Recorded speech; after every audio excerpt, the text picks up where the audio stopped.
Okay, so kena tahu 7 perkara asas tadi. Ini yang pertama. Saya mau share di sini. 7 perkara asas. Yang pertama, emas tidak ada dividen, tidak ada untung dan juga tidak ada income. Okay, so emas hanyalah berdasarkan bila kita beli harga rendah dan jual harga tinggi. Itu sahaja.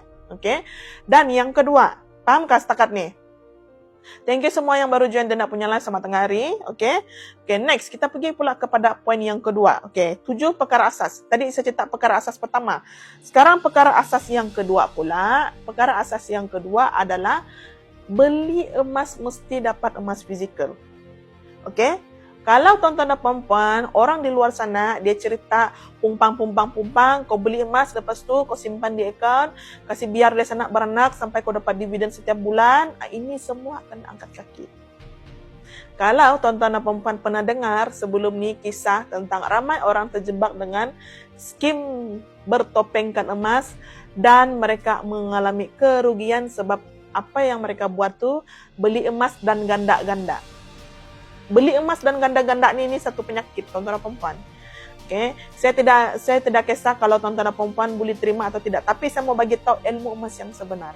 Okay. Beli emas, pastikan tuan-tuan dan puan-puan dapat emas fizikal. Kamu dapat emas fizikal, kamu boleh pegang dan kamu boleh feel emas itu adalah emas yang betul. Kalau kamu hanya nampak nombor dalam akaun, hati-hati. Angkat kaki cepat-cepat.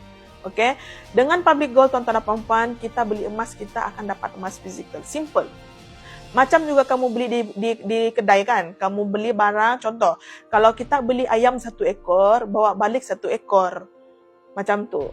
Kalau kamu beli ayam 1 ekor, tiba-tiba kamu dapat free pula ayam 1 ekor pula, lepas tu dia tambah lagi dengan telur ayam 1, hati-hati. Mesti ada something yang tak betul. Kan? Jadi emas ni simple tuan-tuan dan puan-puan. Beli emas mesti dapat emas. Okay? Jadi kamu kena ingat pertama, emas tidak ada income, tidak ada untung. Dan kedua, emas ni kamu kena beli emas fizikal dan dapat juga emas fizikal dia. Alright? So itu yang kedua.